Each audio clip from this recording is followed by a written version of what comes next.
بہت سارے لوگ بلکہ بڑے اچھے خاصے پڑھے لکھے لوگ جو ہیں وہ بھی حضور کے بیٹوں کے نام طیب طاہر لکھ دیتے ہیں، حالانکہ حضور صلی اللہ علیہ وسلم کے کسی بیٹے کا نام طیب اور طاہر نہیں تھا۔ آپ کا پہلا بیٹا القاسم تھا، دوسرا بیٹا عبداللہ تھا۔ عبداللہ کے لقب دو تھے، حضور اس کو طیب پکارتے تھے اور ماں اس کو طاہر پکارتی تھی۔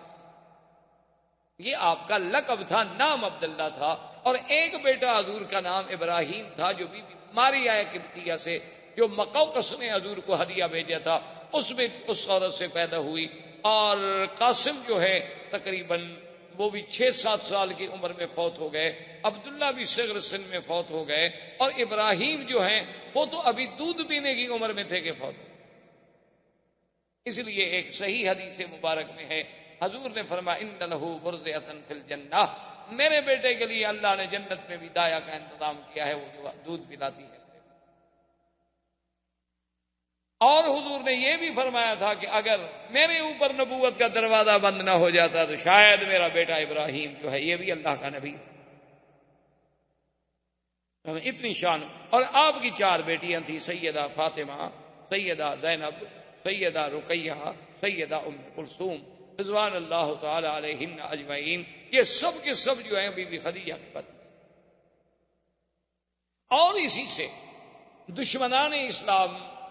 دشمنان دین کا یہ پراپگنڈا کہ حضور نے اتنی شادیاں کی اور حضور نے اتنی شادیاں کی اور حضور نے اتنی شادیاں کی، جیسے رشدی بدبخت نے لکھا، تسلیمہ نسرین نے لکھا، اور اسی قسم کے ملعونین جن کو اصل میں تو بغض ہے اسلام سے اور دین محمد مصطفیٰ صلی اللہ علیہ وسلم سے، اور پھر وہ الزام لگانے میں بہانوں کی تلاش میں ہوتے ہیں کہ کوئی ہمیں موقع مل جائے تو ان نے یہ ثابت کرنے کے لیے کہ دیکھو جی ہمارے نبی عیسیٰ علیہ السلام نے تو ایک بھی شادی نہیں کی اور حضور پاک نے تو 11 شادیاں فرمائیں، تو نعوذ باللہ آپ کو تو بس عورتوں کا ہی ہر وقت خیال تھا کہ جہاں گئے شادی کر لی، جہاں گئے شادی کر لی۔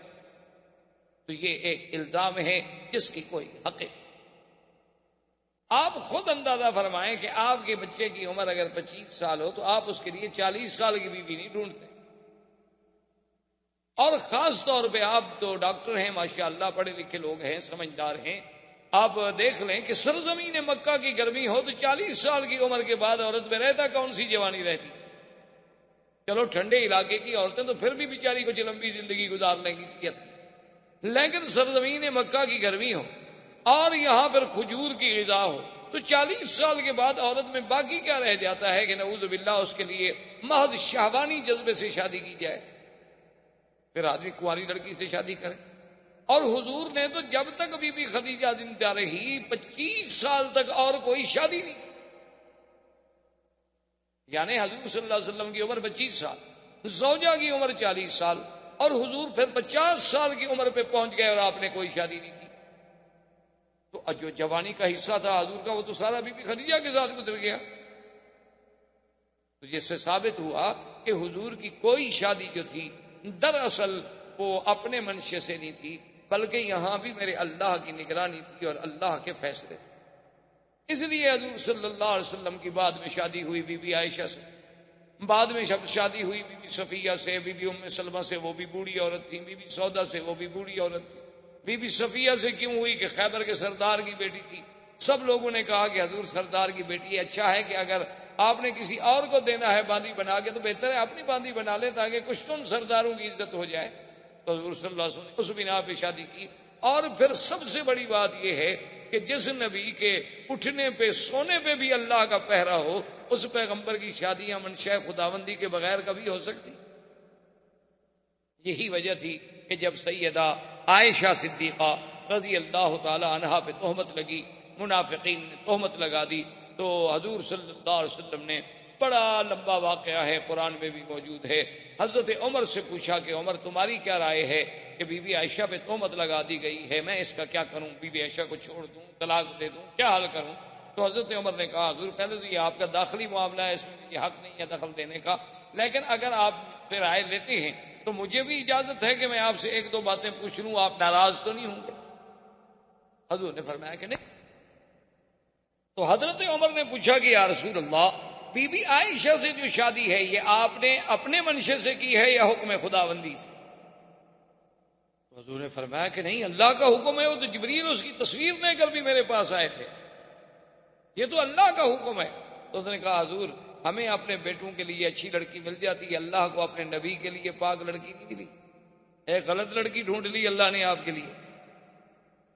یہ تو پھر اللہ میں نقص ہوا، اور اللہ تو ہر نقص سے پاک ہے. اور اس کے بعد نے کہا حضور میں مجھے ایک دوسرا سوال بتا دیں، پھر آپ کی مرضی جو فیصلہ کریں. آپ کے بدن مبارک پر یہ اڑتی ہوئی مکھی جو ہے گندی ہے بیٹھتی ہے؟ حضور نے فرمایا کہ نہیں. نے کہا حضور آپ پر اللہ گندی مکھی تو نہیں بیٹھنے دیتے، آپ کے بستر پر ناپاک عورت کو بیٹھنے دیں گے؟ فسریان رسول اللہ، حضور کا چہرہ کھل. حضور نے فرمایا عمر تمہاری رائے بڑی عجیب ہے. اور گھر پہنچے اور اللہ کا قرآن نازل ہو گیا بی بی عائشہ کی صفائی میں. تو اس لیے میرے کہنے کا مقصد یہ تھا کہ اگر صرف سیرت رسول کے اس پہلو پہ آپ غور کریں کہ حضور کی شادیاں کیوں ہوئیں، کب ہوئیں، کیا عمر تھی، تو آپ حیران ہو جائیں گے کہ یہ بھی سیرت کا ایک عظیم پہلو ہے جس کو دشمنوں نے حضور پر اعتراض کا ذریعہ بنا دیا. اللہ تبارک و تعالی آپ کو مجھے حضور کی سیرت پہ چلنے کی توفیق دے. اللہم صلی علی سیدنا محمد وعلی آل سیدنا محمد. برادران اسلام، دروس سابقہ میں ہم نے سیرت پاک صلی اللہ علیہ وسلم، سیرت سیدنا محمد مصطفیٰ حبیب کبریا صلی اللہ علیہ وسلم کے کچھ پہلوؤں پہ بات کی تھی. حضور صلی اللہ علیہ وسلم کی ولادت مبارکہ کا ذکر، پھر حضور صلی اللہ علیہ وسلم کی رضاعت مبارکہ، پھر آپ کا مکہ مکرمہ میں واپس تشریف لے آنا، عبد المطلب کی کفالت کا زمانہ، اور اس کے بعد پھر حضور صلی اللہ علیہ وسلم کا عبد المطلب کی موت کے بعد اپنے چچا ابی طالب کی کفالت میں آنا، اور ابی طالب کی کفالت کے زمانے میں ہی حضور صلی اللہ علیہ وسلم کا پہلا سفر، اور اس کے بعد حضور صلی اللہ علیہ وسلم کا تجارتی امور کے لیے شام کا سفر، اور اس میں میسرہ غلام سیدہ خدیجہ رضی اللہ تعالی عنہا کا مشاہدہ احوال رسول پاک صلی اللہ علیہ وسلم، اور اس سے متاثر ہو کر سیدہ خدیجہ رضی اللہ تعالی عنہا نے حضور صلی اللہ علیہ وسلم کو خود دعوت نکاح پیش کی، اور حضور صلی اللہ علیہ وسلم نے اس دعوت کو قبول فرما لیا، اور آپ کا پہلا نکاح جو ہے وہ سیدہ خدیجہ رضی اللہ تعالی عنہا سے سر انجام پایا. یہاں تک ہم نے باتیں عرض کی تھی. اصل میں 2-4 روز سے مجھے تکلیف تھی، 1-2 دن حرم میں درس بھی 2 درس نہیں ہو سکے، لیکن آج ہمارے ایک بزرگ مدینہ منورہ سے تشریف لائے تھے، تو سیرت بھی مدینے والے کی اور مدینہ منورہ کا مہمان بھی ہو، تو یہ مناسب نہیں تھا کہ میں چھٹی کروں، ورنہ حقیقتاً مجھ میں اتنی ہمت نہیں تھی اور نہ ہی مزید بولنے سے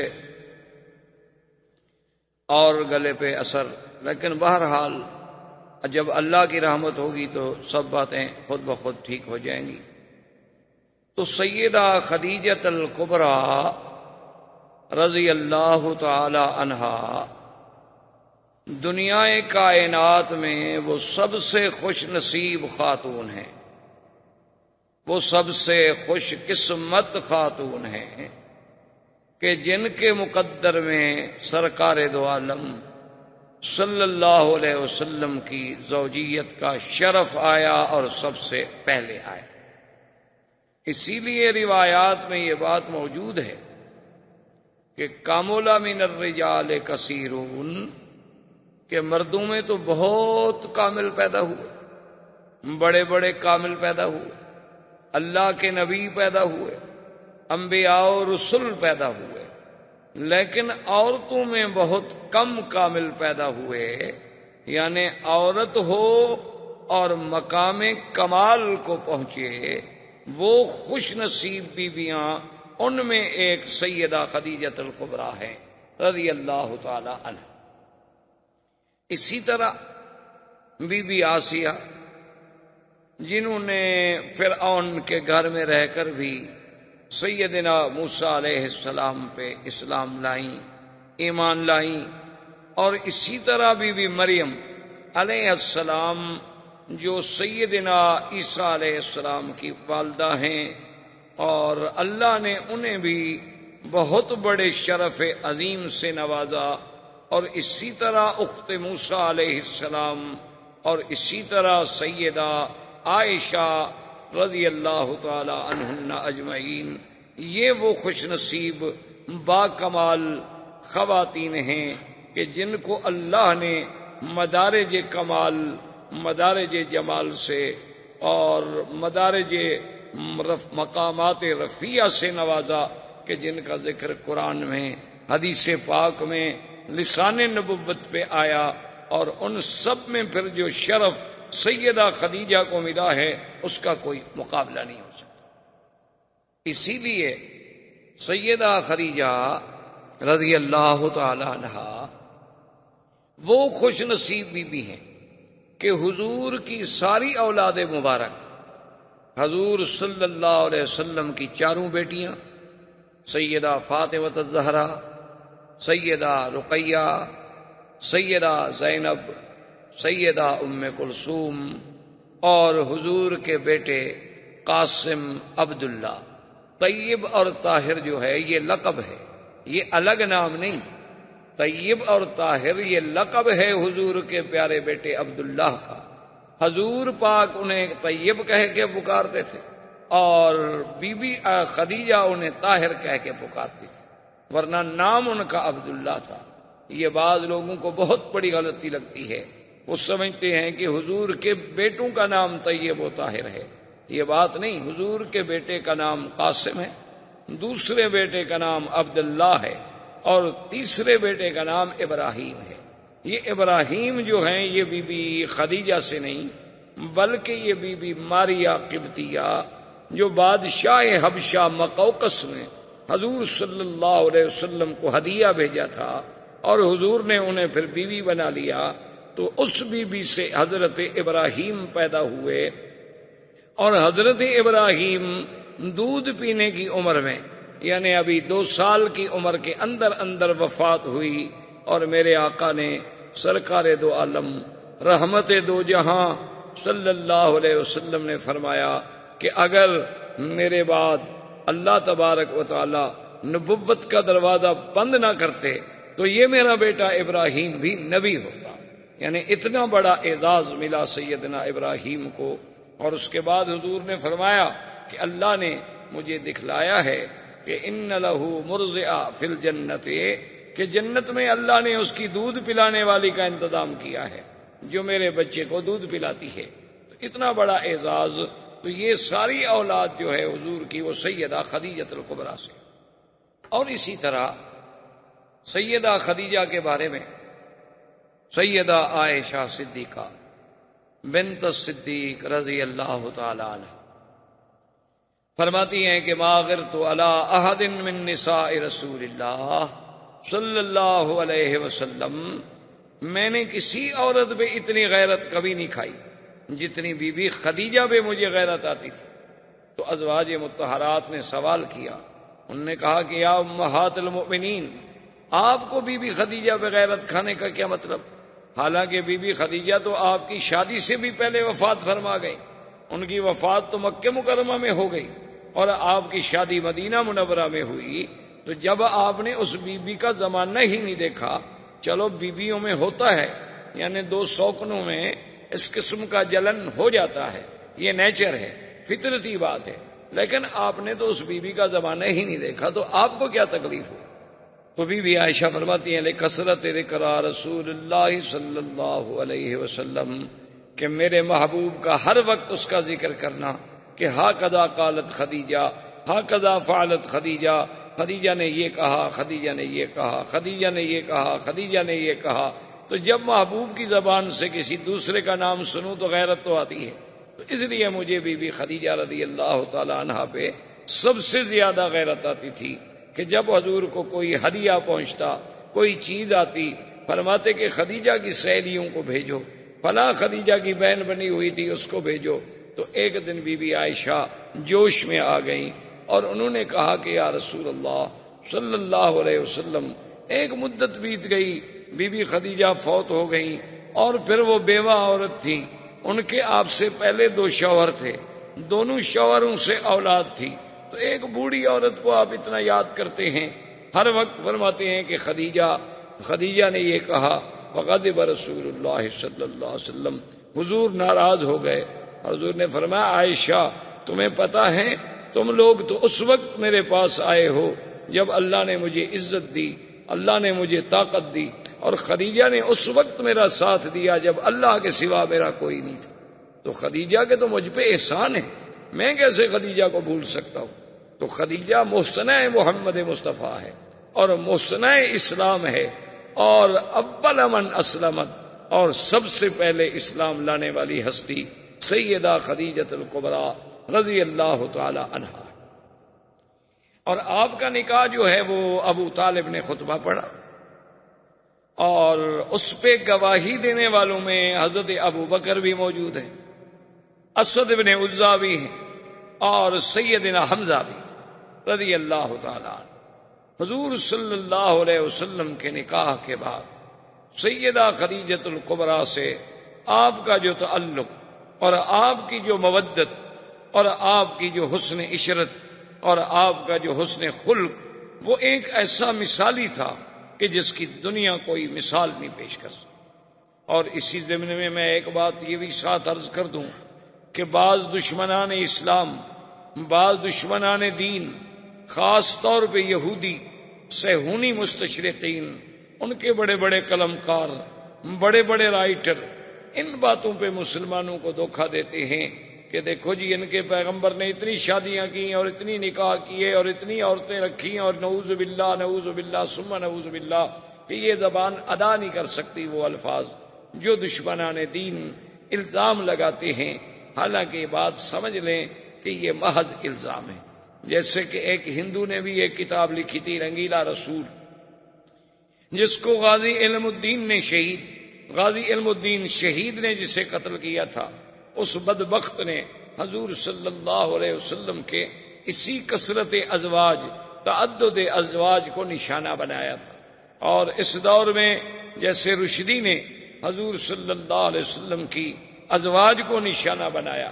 اسی طرح اور بھی دنیا میں کئی ایسے لوگ ہیں جو یہودی الاصل ہیں، یہودی النسل ہیں، یا عیسائی ہیں، یا وثنی ہیں، یا ہندو ہیں، ایسے بدبخت پیدا ہوئے کہ جنہوں نے لوگوں میں یہ تاثر دیا کہ حضور پاک نے اتنی شادیاں کر لیں اور حضور کو تو بس یہی تمنا تھی، اور نعوذ باللہ آپ کی طبیعت کا میلان اسی طرف زیادہ تھا۔ تو اس بات کو سمجھیں کہ یہ محض الزام ہے۔ نمبر 1، سب سے پہلے تو آپ اس ماحول پہ غور کریں جس ماحول میں سرکار دو عالم پیدا ہو۔ یہ زیادہ شادیاں کرنا یہ کوئی نئی بات نہیں تھی، پہلے جتنے انبیاء گزرے ہیں، پہلے جتنے پیغمبر گزرے ہیں، ان میں بھی ایسے نبی گزرے جن کی 100 بیوی تھی، جیسے حضرت سلیمان علیہ السلام۔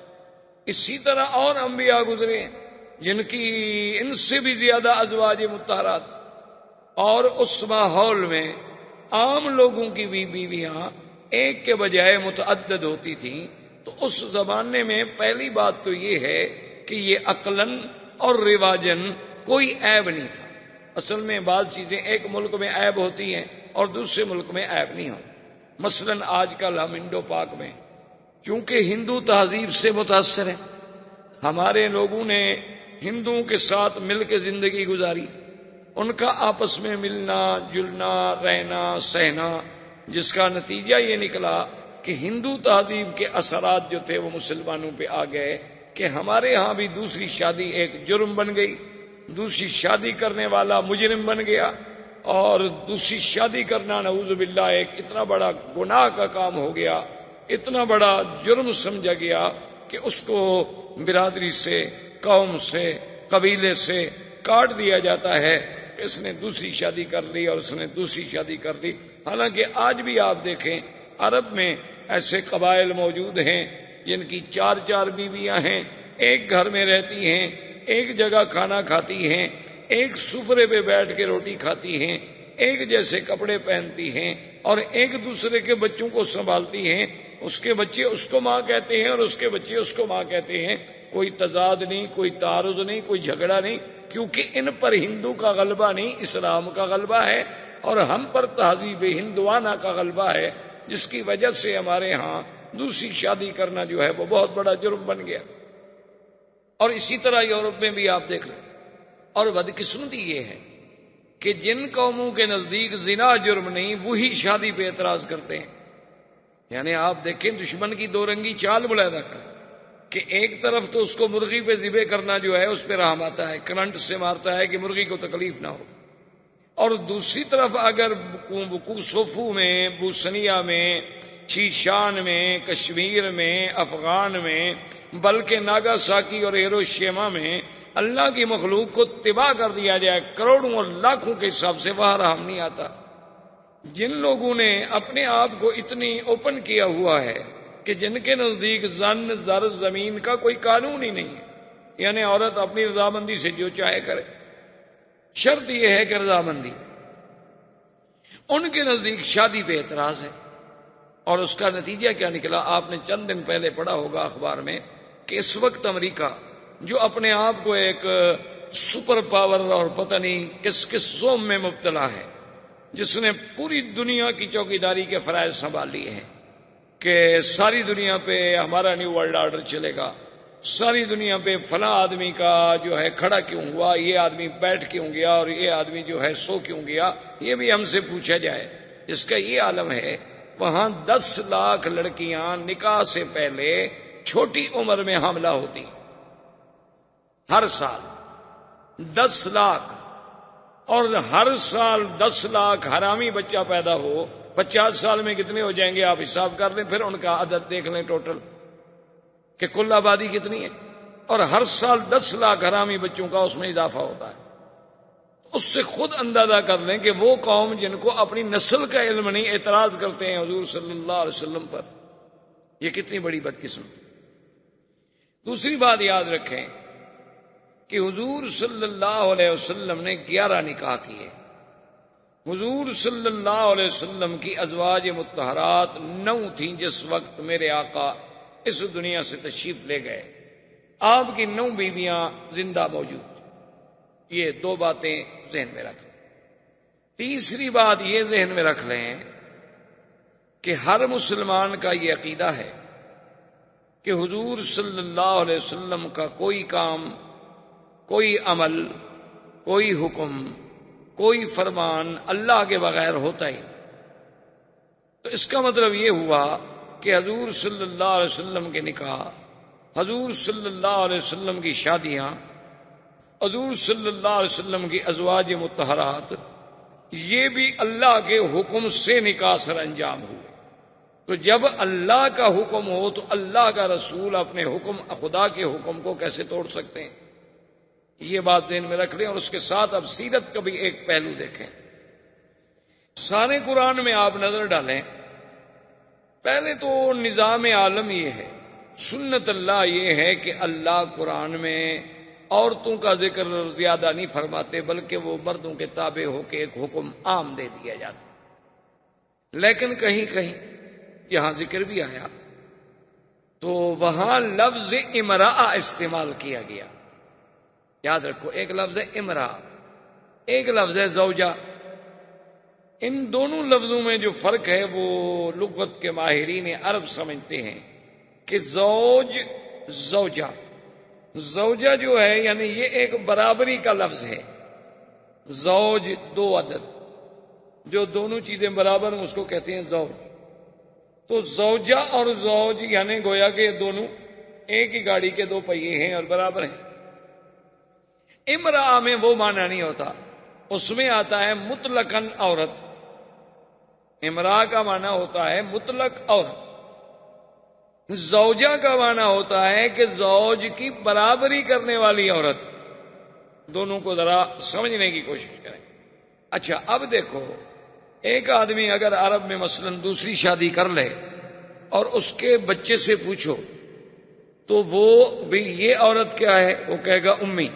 یہ میری ماں ہے۔ دوسری عورت کے بارے میں پوچھو کہ یہ کون ہے؟ وہ کہے گا امراۃ ابی، وہ کہے گا یہ میرے باپ کی بیوی ہے۔ حالانکہ بات تو ایک ہے کہ ہر باپ کی بیوی اس کے لیے کیا ہے؟ ماں ہے، لیکن وہ دونوں میں فرق کرتا ہے۔ وہاں تو کہے گا امی یا کہے گا زوجۃ ابی، اور یہ کون ہے؟ امراۃ ابی، یہ میرے باپ کی عورت ہے۔ کیونکہ جو لفظ زوجہ اور ماں کے اندر مقام تھا وہ لفظ امرأہ میں نہیں، تو وہ آخر دوسری عورت کو اپنی ماں کا مقام تو نہیں دے سکتا جو اس کی حقیقی ماں ہے۔ اس کا مرتبہ کیسے وہ دے سکتا ہے؟ ٹھیک ہے اس کے باپ نے شادی کر لی، وہ اس کی ماں بن گئی، لیکن حقیقی ماں کا مقابلہ تو نہیں کر سکتی۔ اب دیکھیں پورے قرآن میں اللہ تبارک و تعالی نے جہاں جہاں بھی نام لیا، فرمایا اذ قالت امراۃ عمران،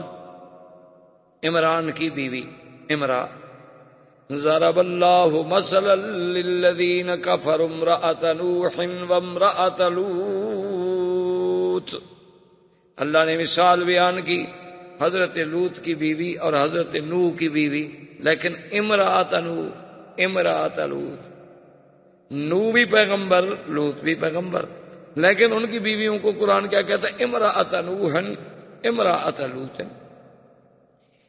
ضرب اللہ مثلا للذین آمنوا امرأۃ فرعون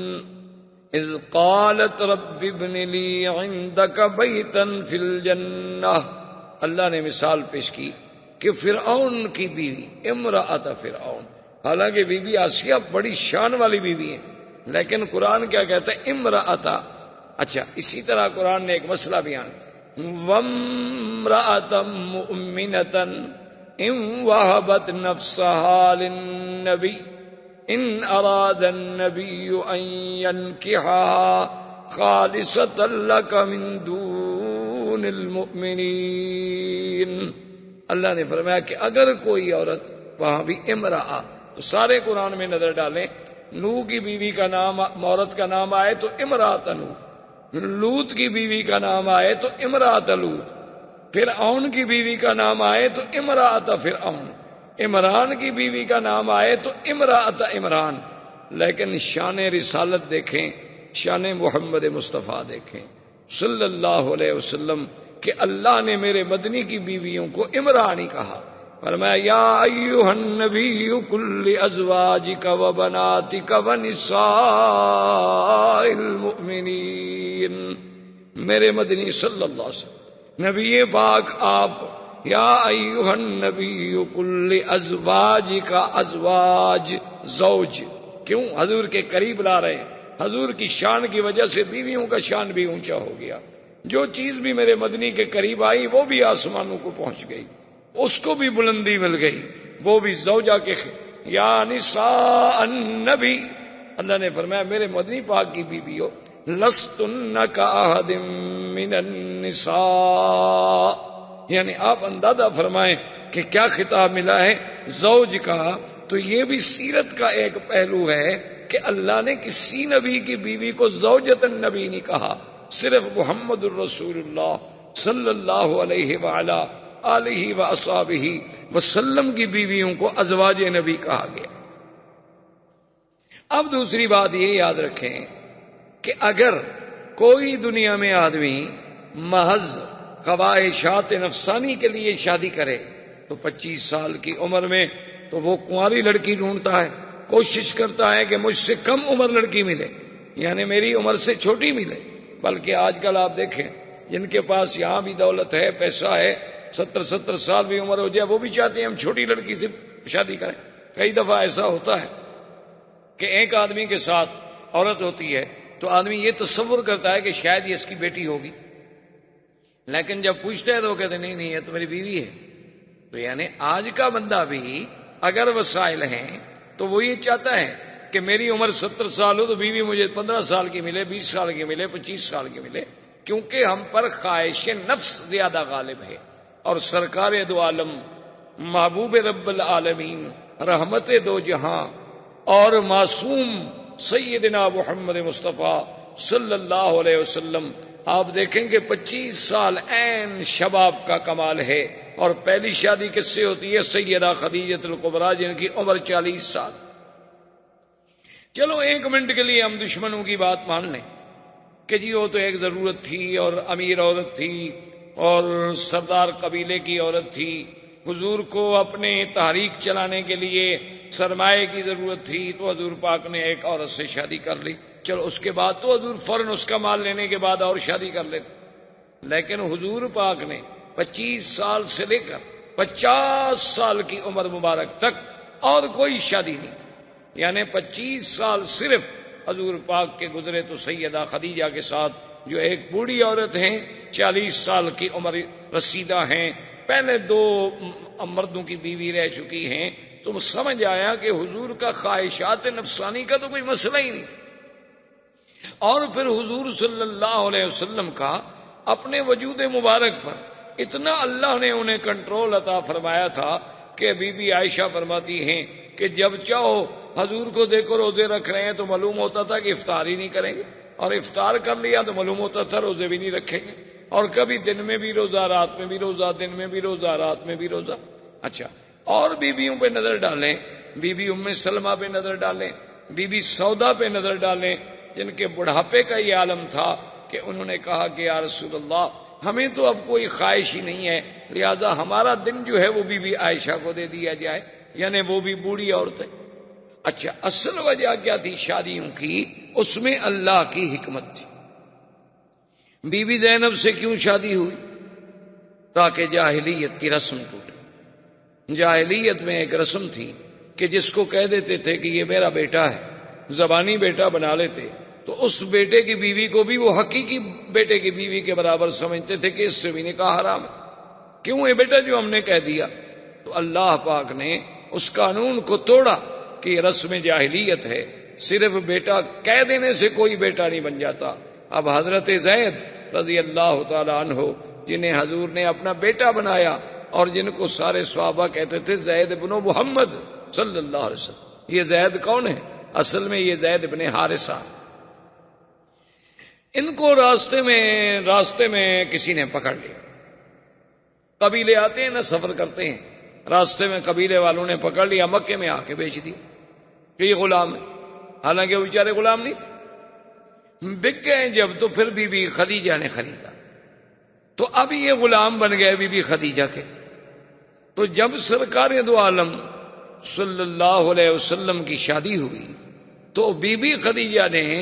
زید کو دیا حضور کے حوالے کہ آپ آج کے بعد میرے غلام نہیں ہوں گے بلکہ غلام ہوں گے محمد مصطفیٰ کے، اور آپ نے حضور صلی اللہ علیہ وسلم کی خدمت کرنی ہے۔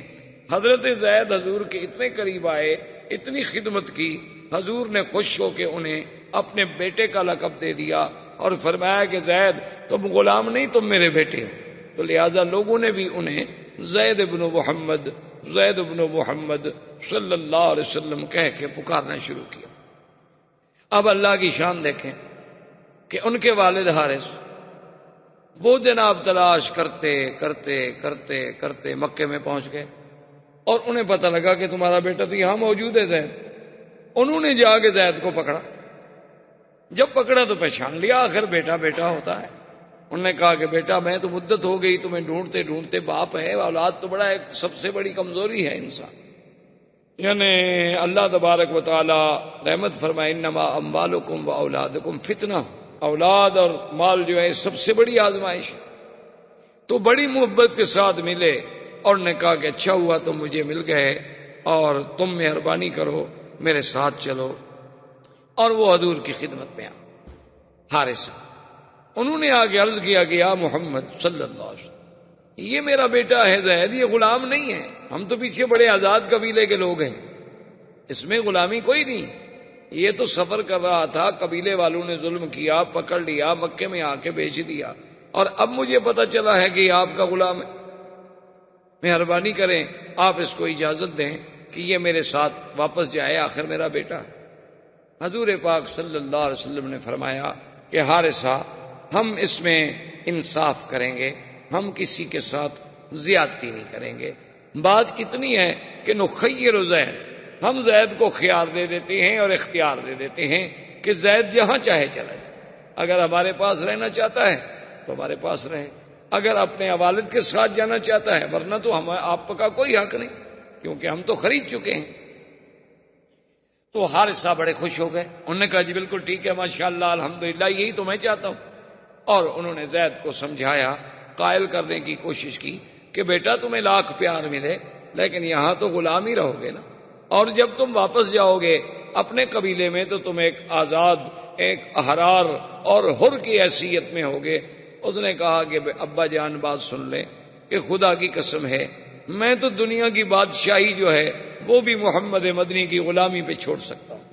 میں تو ساری دنیا کو چھوڑ سکتا ہوں لیکن محمد عربی کو نہیں چھوڑ سکتا، میں اپنے باپ کو بھی چھوڑ سکتا ہوں، میں اپنا قبیلہ بھی چھوڑ سکتا ہوں، واللہ لا نترک محمدن، خدا کی قسم ہے میں محمد پاک کو کبھی نہیں چھوڑوں۔ تو اب حضور نے فرمایا کہ بھائی ہم زیادتی اور زبردستی جو ہے وہ زید پر بھی نہیں کر سکتے، اس کی مرضی ہے۔ تو اتنا پیارا زید، اس کی شادی بھی حضور نے خود کی بی بی زینب سے، اور بڑا لمبا واقعہ ہے، بہرحال وہ شادی نہ نبھ سکی، طلاق ہو گئی۔ اللہ تبارک و تعالی نے یہ چاہا کہ اب حضور کی شادی بی بی زینب سے ہو تاکہ یہ رسم جاہلیت ختم ہو جائے کہ بھئی زبانی بیٹا زبانی بیٹا ہوتا ہے اور حقیقی بیٹا حقیقی بیٹا ہوتا ہے۔ یہ کیا بات ہے کسی کو کوئی کہہ دے کہ میرا بیٹا ہے تو بس بیٹا ہو جائے گا وہ۔ اور پھر شادی کا انجام بھی دیکھیں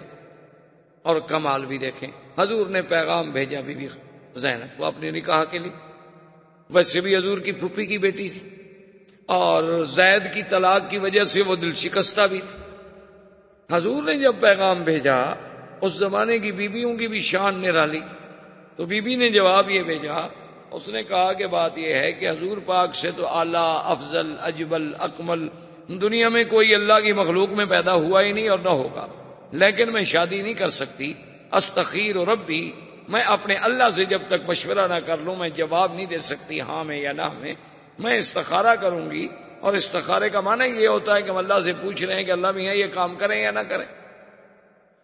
تو استخارے میں جو بات ہوگی میں پھر جواب۔ آدمی واپس آ گیا، اس نے آ کے یہ جواب دیا، اللہ نے قرآن نازل کیا۔ بی بی زینب کہتی ہیں کہ ما لبث الا قلیلا، تھوڑا سا وقت گزرا تھا کہ میں حیران ہوئی کہ حضور میرے گھر میں آئے اور بغیر پوچھے اندر تشریف لے آئے، اجازت بھی نہیں لی، اذن بھی نہیں مانگا۔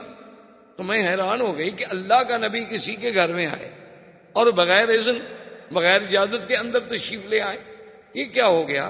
تو حضور پاک نے فرمایا کہ زینب تم کس بات کا اذن کہہ رہی ہو؟ اللہ نے قرآن نازل کر دیا ہے کہ فلما قضى زید منها وطرا زوجناکها لکی لا یکون علی المؤمنین حرج، کہ محمد پاک ہم نے تمہارا نکاح عرشوں سے کر دیا۔ تو اس لیے بی بی زینب کہا کرتی تھی باقی بیویوں سے کہ تم کس بات پہ میرا مقابلہ کرتی ہو؟ تمہارے نکاح تو ماں باپ نے کیے اور تمہارے نکاح زمین پہ ہوئے، یہ تو میں ہی ایک عورت ہوں جس کا نکاح اللہ نے کیا اور عرش پہ ہوا۔ تو اب بتائیں جناب، یہ نکاح اللہ کے حکم سے ہوا، اس میں حضور صلی اللہ علیہ وسلم کی تمنا کا، بلکہ حضور تو چاہتے تھے کہ یہ نہ ہو، حضور تو یہ چاہتے تھے کہ زید طلاق نہ دے، یہ رشتہ قائم رہے، لیکن اللہ کے حکم سے رشتہ ہوا۔ اسی طرح آپ دیکھ لیں بی بی صفیہ، جب خیبر فتح ہو گیا اور اللہ نے مسلمانوں کو غلبہ دیا، یہودی زیر نگیں آ گئے، انہوں نے جزیہ دینا طے کر لیا، خیبر کے تمام قلعے فتح ہو گئے، تو بی بی صفیہ جو ہیں یہ خیبر کے سردار کی بیوی تھیں اور ایک بہت بڑے سردار کی بیٹی تھی، بہت بڑے سردار کی بیٹی تھی۔ وہ مال غنیمت میں جب آئیں تقسیم میں، حضرت دہیہ حضور صلی اللہ علیہ وسلم کے صحابی ہیں، ان کے حصے میں آ گئے۔ تھوڑی دیر کے بعد کچھ صحابہ حضور کی خدمت میں آئے، انہوں نے کہا کہ یا رسول اللہ صلی اللہ علیہ وسلم، اللہ نے ہمیں عزت دی، غلبہ دیا، نصرت دی، فتح دی، بہرحال یہودی کچھ بھی ہوں اہل کتاب تو ہیں، اور پھر وہ اس وقت ختم ہو گئے، ان کی قوت ختم ہو گئی، مدینے سے نکال دیے گئے، خیبر میں آئے، خیبر میں ذلیل ہو گئے، مسلمانوں کے باج گزار بن گئے، لیکن صفیہ ایک بہت بڑے سردار کی بیٹی، بہت بڑے رئیس کی بیٹی اور ایک بہت بڑے سردار کی بیوی، اگر آپ اس سے خود شادی فرما لیتے تو کم از کم ان کی شان رہ جاتی، ان کی دلجوئی ہو جاتی، اور یہی بات جو ہے شاید ان کے اسلام میں آنے کا ذریعہ بن جاتی۔ حضور صلی اللہ علیہ وسلم نے فرمایا کہ ہاں بات تو ٹھیک ہے، لیکن وہ تو دہیا کے حصے میں آ گئی، میں تو اپنے صحابی سے کچھ کہنے کے لیے تیار نہیں ہوں، جس کے مقدر میں نصیب میں تھی باندھی اسی کو مل گئی۔ صحابہ نے حضرت دہیا سے پوچھا تو نے کہا واللہ،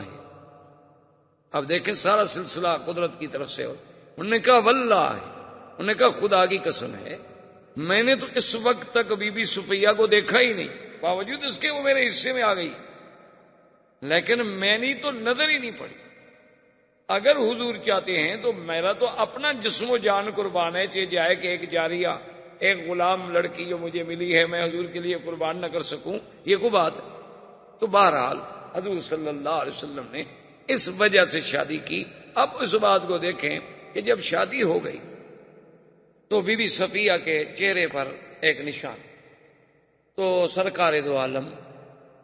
رحمت للعالمین حبیب کبریا حضرت محمد مصطفیٰ صلی اللہ علیہ وسلم، آپ نے ایک دن پوچھا کہ صفیہ ما ھذا، یہ کیا نشان؟ اس نے کہا حضور نہ پوچھیں تو اچھا ہے۔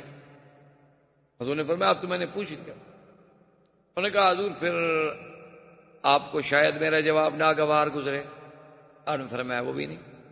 جو بات ہے بتا دو۔ انہوں نے کہا حضور بات یہ ہے اتنا عرصہ قبل میں نے خواب دیکھا تھا کہ ایک آسمان سے چاند اترا ہے اور میرے ساتھ آ کے بستر پہ لیٹا ہے، یہ میں نے خواب دیکھا۔ تو صبح میں نے یہ خواب جو ہے اپنے شوہر کو بتلایا کہ میں نے رات یہ خواب دیکھا ہے کہ آسمان سے ایک چاند آتا ہے اور آ کے میرے پہلو میں میرے بستر پہ لیٹ جاتا ہے، تو میرے خامد نے غصے میں آ کے مجھے مارا تو یہ میرا زخم ہو گیا۔ اس نے کہا اچھا حل تریدین ازواجک بمحمد، یہ خواب تم اس لیے دیکھ رہی ہو کہ تم محمد مصطفیٰ کی بیوی بننا چاہتی ہو، حالانکہ وہ تو یہودی۔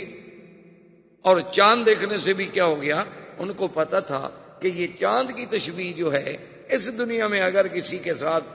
تھوڑی سی بھی مماثلت کرتی ہے تو وہ صرف حضور صلی اللہ علیہ وسلم کی ذات ہے۔ تو اب شادی سے پہلے اس کا خواب آنا اور وہ اللہ کے حکم کے بغیر تو خواب نہیں ہو سکتا۔ اسی طریقے سے آپ دیکھیں بی بی صفیہ کے علاوہ اور بی بی جو ہے سیدہ حفصہ، اسی طریقے سے حضور صلی اللہ علیہ وسلم کی جتنی بیویاں، بی بی میمونہ، یہ جو آپ مدینہ منورہ جاتے ہیں نا نوریہ کے قریب جن کا مزار ہے، یہ وادی صرف ہے، یہ بی بی میمونہ یہاں سے ہیں، اور ان کا بھی عجیب بات ہے کہ ولدت بالصرف ونکحت بالصرف وتزوج بها بالصرف وماتت بالصرف، کہ بی بی پیدا بھی اسی علاقے میں ہوئی، نکاح بھی اسی جگہ ہوا، حضور نے بی بی بھی اسی جگہ بنایا، اور پھر موت بھی اسی جگہ آئی اور دفن بھی اسی جگہ ہوئی۔ اسی طریقے سے آپ دیکھ لیں حضور صلی اللہ علیہ وعلا آلہ واصحابہ وسلم کی ایک بی بی ہیں جویریہ۔ یہ جویریہ جو ہیں یہ نضر بن حارث کی بیٹی ہیں۔ نضر بن حارث جو ہیں یہ بنی المصطلق کا بہت بڑا سردار ہے، اس نے حضور کے خلاف جنگ کرنی چاہیے، حضور نے حملہ کیا، فتح ہو گئی، شکست کھا گیا، اور یہ بیوی جو تھی یہ حضور صلی اللہ علیہ وسلم کے پاس آئیں تو حضور صلی اللہ علیہ وسلم کو عرض کیا گیا حضور کہ نضر بن الحارث ٹھیک ہے آپ کا دشمن ہے، لیکن وہ بن المصطلق کا ایک بہت بڑا سردار، اور یہ سردار کی بیٹی، اگر یہ آپ کے گھر میں آ جائے تو تالیف قلب ہو جائے گی۔ حضور صلی اللہ علیہ وسلم نے قبول کیا تو بی بی عائشہ فرماتی تھی کہ اس بیوی جیسی، بی بی جویریہ جیسی عورت خوش قسمت میں نے کوئی نہیں دیکھی۔ تو لوگوں نے پوچھا کہ بی بی وہ کیسے؟ انہوں نے کہا کہ جب حضور نے شادی کر لی تو جس صحابی کے گھر میں کوئی بی بی باندی بن کے، کنیز بن کے ملی تھی اسی خاندان سے، فَآتَقُوهُمْ فَأُوتِقَتْ مِئَةُ امْرَأَةٍ، انہوں نے کہا، سب نے کہا بھی آزاد کر دو، اب تو ان کا حضور سے رشتہ ہو گیا، حضور کے رشتہ داروں کو ہم گھر میں غلام بنا کے کیسے رکھیں، کنیز بنا کے کیسے رکھیں؟ تو اس بیوی کی وجہ سے 100 لڑکی کو آزادی ملی، تو اس جیسی خوش قسمت بیوی کیسے ہو سکتی؟ بی بی ام حبیبہ ابو سفیان کی بیٹی، پہلا خاوند جب فوت ہو گیا، حضور صلی اللہ علیہ وسلم سے شادی ہوئی تو ایک ایک نکاح پہ آپ نظر دوڑائیں، ایک نکاح میں بھی حضور صلی اللہ علیہ وسلم کی خواہش نفسانی یا حضور صلی اللہ علیہ وسلم کی تمنا آپ کو نظر نہیں آئے گی، بلکہ اللہ کا احکام، اسلام کا پھیلانا، دین اسلام کی قوت کا ذریعہ بننا، اور وہ دین جس نے قیامت تک چلنا ہے۔ حضور کی داخلی زندگی کے بارے میں ہمیں کون خبر دیتا؟ یعنی خارجی زندگی تو صحابہ کے سامنے ہے، لیکن حضور کی داخلی زندگی، حضور کے گھر کی زندگی، حضور کی نیند، حضور کی تہجد، حضور کا رات کا پڑھنا، حضور صلی اللہ علیہ وسلم کا گھروں میں بیٹھنا، حسن معاشرت، یہ ساری چیزوں کا سبق کون دے سکتا تھا؟ اس لیے اللہ کو منظور یہ تھا کہ حضور صلی اللہ علیہ وسلم کی تعدد ازواج ہوں، تاکہ یہ بھی ایک ذریعہ بنے دین مصطفیٰ صلی اللہ علیہ وسلم کو پورے عالم میں پھیلنے۔ اور پھر عدل دیکھیں، اللہ نے ہر مسلمان مرد کے لیے 4 بیویوں کی اجازت دی کہ ہر آدمی 4 بیویاں کر سکتا۔ قرآن پاک میں موجود ہے، فَانكِحُوا مَا طَابَ لَكُم مِّنَ النِّسَاءِ مَثْنَىٰ وَثُلَاثَ وَرُبَاعَ فَإِنْ خِفْتُمْ أَلَّا تَعْدِلُوا فَوَاحِدَةً، یعنی اگر چاہو تو 4 عورتوں سے شادی کر سکتے، بیک وقت ایک آدمی اپنے گھر میں 4 بیویاں رکھ سکتے۔ اچھا، اب اگر فرض محال ایک بیوی مر جائے، 3 ہو گئی، تو پھر چوتھی شادی اور کر سکتا۔ 2 بیویاں مر جائیں تو اب 2 شادیاں اور کر سکتا ہے۔ فرض محال خدا نہ کرے جھگڑا ہو گیا، اس نے ایک بیوی کو طلاق دے دی، تو پھر 3 بچ گئی، تو اب ایک اور بیوی کر سکتا ہے۔ لیکن ادھر دیکھیں، اللہ نے اپنے نبی کو 9 بیویوں تک کی تو اجازت دے دی، لیکن پابندی کیا لگا دی؟ اللہ نے حکم فرما دیا کہ میرے نبی آج کے بعد آپ ان بیویوں کے بجائے اور کوئی شادی نہیں کر سکتے، کہ اس میں سے کسی کو طلاق دے دیں اور شادی کر لیں، نہیں، یا ان میں کوئی بیوی مر جائے تو اس کے بدلے میں اور بیوی لے آئے، نہیں، بس اب اللہ نے آپ کے مقدر میں یہ رکھ دی، یعنی اجازت تو 9 کی دے دی، لیکن آگے ہمیشہ کے لیے پابندی لگا دی۔ آگے اللہ تبارک و تعالی نے پابندی لگا دی۔ یہاں عام آدمی کو 4 کی اجازت تو دی، لیکن آگے پابندی نہیں لگائی۔ اور اسی طرح دیکھیں کہ ایک دفعہ حضور صلی اللہ علیہ وسلم اپنی بیویوں سے کسی مسئلے میں ناراض ہو گئے، اور آپ نے قسم کھا لی کہ میں 1 مہینے تک کسی بیوی سے بات نہیں کروں۔ اس کو کہتے ہیں شریعت میں ایلا۔ حضرت عمر رضی اللہ تعالی عنہ کو جب پتہ چلا کہ حضور نے اپنی بیویوں کو طلاق دے دی، تو حضرت عمر تشریف لائے اور بی بی حفصہ سے بے حد ناراض، اور انہوں نے کہا کہ دیکھو تم لوگ حضور کو ہر وقت تنگ کرتی ہو، خرچہ چاہیے، اور حضور خرچہ دیتے ہیں تو تم صدقہ و خیرات کر دیتی ہو، اور حضور صلی اللہ علیہ وسلم کو پریشان کرتی ہو ہر وقت، تو یہ بات جو ہے باعث خطرہ ہے، اور ہو سکتا ہے کہ حضور نے اگر طلاق دے دی تو اللہ تو قادر ہے حضور کے لیے اور بیویوں کا انتظام کر لیں، اللہ کو کیا مشکل ہے۔ اب آپ قرآن کے الفاظ پہ غور کریں، عَسَىٰ رَبُّهُ إِن طَلَّقَكُنَّ أَن يُبْدِلَهُ أَزْوَاجًا خَيْرًا مِّنكُنَّ مُسْلِمَاتٍ مُؤْمِنَاتٍ قَانِتَاتٍ تَائِبَاتٍ عَابِدَاتٍ سَائِحَاتٍ طیبات و ابکارا۔ اللہ نے فرمایا کہ خبردار، اگر اللہ چاہے اپنے نبی کو حکم دے دے کہ تم کو طلاق دے دے، اللہ تم سے بھی زیادہ بہتر عورتیں نبی کے گھر میں لے آئے، جو اسلام والی ہوں گی، ایمان والی ہوں گی، راتوں کو عبادت کرنے والی ہوں گی، رات دن اللہ کے دین کے پھیلانے والی ہوں گی، روزے رکھنے والی ہوں گی، اور اپنے جسم و جان کی مال کی حفاظت کرنے والی ہوں گی۔ ایسی بیویاں بیوہ بھی ہوں گی، کنواری بھی ہوں گی، اگر اللہ چاہے تو آپ سے بھی زیادہ بہتر بیویاں لے آئے۔ اب مسئلہ سمجھیں، علماء نے لکھا ہے کہ اللہ کے نبی نے کسی بیوی کو پھر طلاق نہیں دی، اور اللہ نے یہ بھی حکم کر دیا کہ حضور اب یہ آپ کی بیویاں ہیں، ان کے بجائے اور تبدیل بھی نہیں ہو سکتی۔ تو علماء نے یہی سے نقطہ نکالا کہ ان بیویوں سے اور کوئی بیویاں اچھی ہوتی تو اللہ بدل دیتے، چونکہ ان سے اور اچھی کوئی کائنات میں اور پیدا ہی نہیں ہوئی تھی، تو اس لیے اللہ نے بدلی ہی نہیں، ورنہ اللہ چاہتے تو ان سے اچھی ہوتی تو اللہ تبارک و تعالیٰ اور بدل دیتے۔ اچھا، پھر دیکھیں قرآن کیا کہتے ہیں، طیبات و ابکارا، بیوہ اور کنواریاں، انہوں نے کہا یہی ترتیب دیکھ لو کہ پہلے شادی حضور کی بیوہ سے ہے اور کنواری کی بعد میں ہے، تو اللہ نے بیوہ کا پہلے ذکر کیا، کنواری کا بعد میں ذکر کیا، تو جس سے اشارہ ہوا کہ میرے نبی یہ ہم نے آپ کے لیے چن لی ہیں، یہ مسلمات بھی ہیں، مومنات بھی ہیں، قانتات بھی ہیں، تائبات بھی ہیں، عابدات بھی ہیں، سائحات بھی ہیں، ان سے اچھی بیویاں دنیا میں نہیں۔ تو یہ ساری تو پھر اللہ نے چن کے نبی کے لیے فیصلہ کیا، اس میں حضور کی ذات پہ اتہام لگانے کی یا حضور صلی اللہ علیہ وسلم کی ذات پہ حملہ کرنے کی کسی کو کیوں، ما سوا اپنی گمراہی کے یا اپنی بدباطنی کے اور کوئی اس میں وزن یا حقیقت یا دلیل کوئی۔ اب جناب دیکھیں کہ حضور کی شادی کے بعد سرزمین مکہ میں جو بڑا ایک مشہور یعنی واقعہ پیش آیا وہ تھا تعمیر کعبہ۔ یعنی ابھی حضور کو نبوت کا اعلان نہیں ہوا، لیکن حضور کی شادی ہو گئی۔ حضور صلی اللہ علیہ وسلم کی زندگی میں آپ کے عین شباب میں کعبۃ اللہ کی تعمیر کا فیصلہ ہوا۔ دار الندوہ میں تمام مشرکین کے سردار اکٹھے ہوئے اور انہوں نے فیصلہ کیا کہ بھئی کعبہ شریف بہت بوسیدہ ہو گیا ہے، اس کی تعمیر دوبارہ ہونی چاہیے۔ اور اس کی تعمیر جو ہے، اب مسئلہ یہ تھا کہ حضرت ابراہیم علیہ السلام نے کعبے کی تعمیر کی تھی پتھروں سے، جیسے آپ کے سامنے، اور مکے والے لوگ جو تھے وہ پتھروں کی تعمیر جانتے ہی نہیں تھے۔ یعنی سرزمین مکہ میں پہلے پتھروں سے گھر نہیں بنائے جاتے تھے، وہاں گھر بنتے تھے مٹی کے، جیسے آپ نے دیکھا نا اپنے دیہاتوں میں، آپ جانتے ہیں نا، مٹی کی کچی کچی کی دیواریں کھڑی کر کے اوپر چھپر سے ڈال دیا، گھر بن گیا۔ تو اسی طرح سے مشرکین مکہ کے لیے ایک مسئلہ یہ تھا کہ بھی خدا کا گھر تو بنائیں، لیکن سوال یہ ہے کہ یہ پتھروں کی تعمیر ہم کیسے کریں، اور اگر پتھروں کی تعمیر ہم کریں تو پھر فاصلہ چھت کا بہت بڑا ہوگا، اس کے لیے لکڑی، شیطیر اور کڑیاں اور یہ کہاں سے لے آئیں۔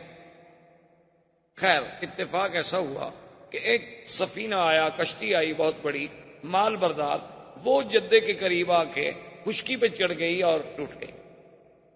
مکے والوں کو پتہ چلا کہ بھی ایک کشتی آئی ہے اور وہ بہت بڑی کشتی ہے اور ٹوٹ گئی ہے۔ انہوں نے کہا معلوم ہوتا ہے کہ اللہ میاں اپنے گھر بنانے کا کام ہم سے لینا چاہتے ہیں، اس لیے لکڑی کا تو انتظام ہو گیا۔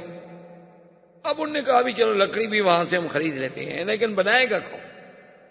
تو چند دنوں میں خدا کی شان ہے کہ ایک قبطی قبط قبیلے کا آدمی جو ہے غلام، وہ مکے میں پہنچ گیا۔ اس نے کہا کہ میں تو کام ہی یہی کرتا ہوں پتھروں کی تعمیر کا۔ تو مشرکین مکہ نے کہا کہ دیکھا بھی اللہ راضی ہے، ادھر لکڑی کا انتظام کر دیا اور ادھر ایک مستری بھی بھجوا دیا، تو اب ہمیں کعبہ تو بنانا ہی بنانا ہے، لیکن آئیں پہلے ایک شرط کرتے۔ سب سردار اکٹھے ہو کے بیٹھ گئے اور شرط پتہ ہے کیا تھی کہ اللہ یکون مال حرام، کہ اللہ کے گھر میں حرام کا پیسہ نہیں لگے گا۔ انہوں نے کہا اچھا، اب حرام کی خود تعریف سنیں کافروں سے، ہیں کافر ہو۔ انہوں نے کہا ولا مال مہر بغی، بعض لوگ جو ہیں لڑکیاں رکھ کے زنا کے پیسے لیتے تھے، انہوں نے کہا وہ پیسہ بھی اس میں شامل نہیں ہوگا۔ ولا مال ظلم، کسی نے کسی پہ ظلم کر کے پیسہ چھینا ہوا ہے تو وہ پیسہ بھی کعبے میں نہیں لگے گا۔ ولا ربن، اور کسی نے سود کا پیسہ لیا ہوا ہے تو وہ بھی کعبے میں نہیں لگایا جائے گا، حالانکہ وہ سود کھاتے تھے، ان کے نزدیک کوئی سود حرام شرام نہیں تھا، نہ ان کے نزدیک کوئی زنا شنا حرام تھا، بھائی ایک بری بات تھی، لیکن حرام حرمت حلال کا تو کوئی مسئلہ ہی نہیں تھا ان کے نزدیک۔ لیکن کافر ہو کے فیصلہ کر رہے ہیں کہ اللہ کے گھر میں، اللہ کے اس کعبے میں نہ تو زنا کا پیسہ لگے، نہ ظلم کا، نہ سود کا۔ اب آپ خود اندازہ لگا لیں کہ آپ کے ملکوں میں جو سود سے مسجدیں بنتی ہیں ان کا کیا حکم ہے۔ بڑی بڑی مسجدیں بناتے ہیں انشورنس والے، بینک والے، ماشاءاللہ۔ حالانکہ ایک مسئلہ یاد رکھیں، جو مسجد حرام کے پیسوں سے بنائی جائے اس میں نماز نہیں ہوتی، جو مسجد زمین کسی سے ظلمن چھین کے بنائی جائے اس سے نماز نہیں ہوتی، جو مسجد گورنمنٹ کی زمین پڑی ہوئی ہے ان کی اجازت کے بغیر بنائی جائے وہاں بھی نماز نہیں ہوتی۔ نماز کے لیے تو پاک جگہ کی ضرورت ہے، کہ وہ جگہ پاک ہو، وہ دیواریں پاک ہوں، اس میں پیسہ پاک ہو، پڑھنے والے پاک ہوں۔ تو اب یہ کافر ہیں، مشورہ کر رہے ہیں، مشورہ ہو گیا، اب اس کے لیے پیسے اکٹھے کیے تو پیسے تھوڑے ہو گئے، کیوں؟ حلال کے پیسے اکٹھے کرنا تو بہت تھوڑا ہے نا جی، تو انہوں نے جب کہا کہ بھئی اب یہ پیسے تو اس سے تو عمارت نہیں بنتی، انہوں نے کہا اچھا ایسا کرتے ہیں کعبہ شریف کو تھوڑا چھوٹا کر دو، لیکن حرام کے پیسے نہیں رکھتے۔ تو یہ جو ہجر اسماعیل ہے جس میں میزاب رحمت ہے، یہ حتیم جسے آپ کہتے ہیں، تو اس طرف سے انہوں نے کعبۃ اللہ کا کچھ حصہ باہر نکال کے دیوار اندر کر دی، کعبہ چھوٹا ہو گیا۔ تو انہوں نے کہا کعبہ شریف چھوٹا کر دو لیکن حرام کا پیسہ نہیں لگے۔ حلال کے پیسوں سے وہ لکڑی خریدی، سارا سامان تیار ہو گیا۔ اب مسئلہ یہ تھا کہ پہلے آخر کعبہ گرے گا تو بنے گا نا، اگر پہلی عمارت گرائی نہ جائے تو بنائے کیسے؟ اب انہوں نے کہا جی بات تو ٹھیک ہے لیکن گرائے کون؟ اللہ کے کعبے کو، اللہ کے گھر کو کون گرائے؟ یہ تو آج ہے نا لوگ فخر سمجھتے ہیں کہ جی ہم نے بابری مسجد گرا دی، ہم نے فلاں مسجد گرا دی، ہم فلاں مسجد گرا دے گئے، اور اس کی اینٹیں لگانا اور اکھاڑنا جو ہے وہ بھی عبادت شمار کیا گیا ہندوؤں کے نزدیک، کہ جو مسجد کی اینٹ اٹھا کے پھینک دے وہ بھی بڑا نیکی کا کام کر رہا ہے، اور جو دوسری جگہ سے آ کر اینٹ لگائے گا مندر کی وہ اور نیکی کا کام کر رہا ہے۔ جب عقل پہ پردے پڑ جائیں تو پھر اللہ ہی ہدایت دے سکتا ہے، انسان تو نہیں دے سکتا۔ انہوں نے کہا جی خدا کے گھر کو کیسے توڑیں؟ بڑی مشکلوں کے بعد ولید ابن المغیرہ ان کا بہت بڑا سردار تھا، اس نے کہا کہ بات سنو، میں بوڑھا آدمی ہوں، یہ ولید وہ ہیں جو حضرت خالد کے باپ۔ انہوں نے کہا میں بوڑھا آدمی ہوں، ایسا کرتے ہیں کہ پہلے کعبہ شریف میں توڑتا ہوں، اگر تو مجھے کچھ نہ ہوا تو فہو المراد، ہماری منت پوری ہو گئی، اور اگر مجھے کچھ ہو گیا تو چلو میں بوڑھا آدمی ہوں، کوئی جوان تو نہ مرے نا۔ اب جناب جب کعبہ توڑنے کے لیے آئے، آخر دیوار کے اوپر چڑھیں گے تو توڑیں گے، اندر دیکھا تو ایک بہت بڑا اژدہا، ایک بہت بڑا سانپ بیٹھا ہوا ہے۔ اب جناب بھاگے پیچھے، انہوں نے کہا بھی اندر تو سانپ بیٹھا ہوا، اگر ہم نے پتھر وتھر گرا بھی دیے وہ تو اندر بیٹھا ہوا ہے نا، اس کا کیا کریں گے؟ اور وہ اتنا بڑا ہے کہ اس کو ہم مار بھی نہیں سکتے۔ انہوں نے کہا کہ اب اس کا علاج یہ ہے کہ سب مل کے رات اللہ سے دعا مانگ کہ اللہ میاں تو ہماری نیتوں کو تو جانتا ہے، ہمارا مقصد تو تیرے گھر کی تعمیر ہے، کوئی توہین تو ہے نہیں، ہم اس لیے تو نہیں توڑ رہے کہ تیرے گھر کو مٹا دیں، ہم تو اس لیے توڑ رہے ہیں کہ یہاں نیا بنائے۔ تو کہتے ہیں کہ صبح جب ہوئی سارے قریش سرزمین کعبہ پہ موجود تھے کہ اجیاد کی جانب سے ایک بہت بڑا پرندہ آیا اور اس نے اس سانپ کو اپنے چونچ میں پکڑا اور اٹھا کے سب کے سامنے لے گیا۔ تو انہوں نے کہا بھی معلوم ہوتا ہے اللہ راضی ہو گیا، سانپ بھی چلا گیا۔ پھر بھی انہوں نے کہا کہ نہیں بھائی یہ ٹھیک ہے، سانپ تو چلا گیا لیکن بہرحال ولید ہی توڑے۔ تو ولید کو دال لے کے کعبے کی دیوار پہ چڑھا، 2-3 پتھر توڑ دیے۔ انہوں نے کہا اب تو آؤ، کچھ نہیں ہوا۔ انہوں نے کہا کہ نہیں، ابھی رات گزرنے دو، ہم پہلے ہاتھیوں کے بادشاہ کا حشر دیکھ چکے ہیں، وہ بھی کعبہ توڑنے آیا تھا، ہم تو اتنی غلطی نہیں کرتے۔ اب 24 گھنٹے گزر گئے، اس نے کہا بھی اب تو میں ٹھیک ہوں، اب تو کچھ نہیں ہوا۔ انہوں نے کہا نہیں، پہلے تم اپنے بچوں سے کہو کہ وہ تمہارے ساتھ کھڑے ہو کے توڑے۔ تو ولید اپنے بچوں کو لے کے چڑھا اور دیوار پہ پتھر توڑے، پھر سارے قریش ملے، وہ دیواریں توڑی گئیں، اس کے بعد کعبہ بنایا گیا۔ تو اس کعبے کی تعمیر میں سرکار دو عالم صلی اللہ علیہ وسلم بھی شریک، یعنی حضور پاک صلی اللہ علیہ وسلم بھی اس کعبہ بنانے میں شریک تھے۔ اب جب حجر اسود کا وقت آیا، اب سب قوم لڑنے مرنے پہ آ گئے۔ حضور پاک کی ذات تھی جنہوں نے چادر بچھائی اور کہا قریشیوں سے کہ مت لڑو، تم ہر آدمی کونے پکڑ لے اور اٹھا کے لے چلو۔ جب کعبہ کے قریب آئے، حضور نے فرمایا تمہارا کام ختم ہو گیا، اب کعبۃ اللہ میں یہ پتھر جو ہے میں اپنے ہاتھ سے لگاؤں گا۔ تو حضور صلی اللہ علیہ وسلم نے اس حجر اسود کو اپنے ہاتھ سے کعبۃ اللہ میں رکھا۔ یہ اتفاق کی بات ہے کہ بعد میں کرامتا نے یہ یعنی حجر اسود جو ہے، کرامتا ایک بہت بڑا بے دین فرقہ گزرا ہے، انہوں نے ایک دفعہ اپنا کعبہ بنایا تھا بحرین میں، اور وہ اپنے کعبے کے لیے یہاں سے حجر اسود توڑ کے لے گئے۔ بعض تاریخوں میں ہے کہ 20 سال اور بعض تاریخوں میں ہے کہ 70 سال کا عرصہ جو ہے یہ پھر کرامتا کے پاس رہا۔ اچھا، اور خدا کی شان دیکھو کہ جیسے آج یعنی 1419 میں 14 صدی کے بعد، کیونکہ میں 20ویں صدی کا ذرا قائل کم ہوں، ویسے آج کل تو بڑا پراپگنڈا ہوتا ہے نا، 20ویں صدی میں داخل ہو رہے ہیں، 20ویں صدی میں داخل ہو رہے ہیں، پتہ نہیں یعنی مسلمان ہو کے کافر بن رہے ہیں، کیا کر رہے ہیں، ہمیں سمجھ نہیں آئی آج تک کہ 20ویں صدی کہاں سے آ گئی۔ وہ بھائی 20ویں صدی تو عیسائیوں کی ہے، اس کا مسلمانوں سے کیا تعلق؟ یہ 1999 1998 یہ کیا ہے؟ یہ تو سن میلاد ہے، اس کا تعلق تو عیسائیوں سے ہے، مسلمانوں کے ساتھ کیا تعلق ہے 20ویں صدی کا؟ لیکن افسوس ہے ہر مسلمان اخباریں پڑھیں جناب 20ویں صدی میں ہم داخل ہو رہے ہیں، اور 20ویں صدی میں ہم یوں داخل ہوں گے، اور 20ویں صدی میں ہم یوں داخل ہوں گے۔ خدا کے بندے کون سا پہاڑ مار رہے ہو؟ 20ویں صدی میں تم داخل ہو رہے ہو، پتہ نہیں اللہ پہلے مار دے، تم کیسے داخل ہو رہے ہو؟ اتنی بڑی جہالت کی باتیں کرتے ہیں، یہ نہیں سوچتے کہ دشمن کا پراپگنڈا ہے کہ اسلام کی ہجری تاریخ ہمارے دماغوں سے نکل جائے، اتنا پراپگنڈا کر دیا جائے کہ اسلام کی عظمت کا جو نشان ہے تاریخ ہجرت وہ ہمارے دماغوں سے صرف ہو جائے۔ کبھی آپ نے سوچا ہے، آپ کہتے ہیں جی کہ یعنی اچھے خاصے پڑھے لکھے دوستوں میں کبھی ہمارا درس ہو کہتے ہیں نہیں منڈے شام، وہ بھی منڈے تو یہ مون ڈے کو کہتے ہیں، چاند دیوتا، سنڈے سورج دیوتا، یہ تو کافروں کے نام ہے، آپ نے پتہ نہیں کہاں سے یاد کیے ہوئے، یہ سب کافروں کے نام ہے، ویڈنسڈے، سنڈے، منڈے، ٹیوزڈے، یہ سارے جو ہیں یہ کافروں کے نام ہیں، جو سورج کے پجاری اور تاروں کے پجاری ان کے نام، ان کا اسلام سے کیا تعلق؟ اسلام سیدھی بات کرتا ہے احد اثنین ثلاثہ اربعہ، بس 1 2 3 4، یا وہ نام لیتا ہے جس کا نام قرآن نے لیا ہے، اذا نودی للصلاۃ من یوم الجمعۃ فاسعوا الی ذکر اللہ وذروا البیع، تو بہرحال اور سبت کا نام لیتا ہے تو قرآن نے نام لیا۔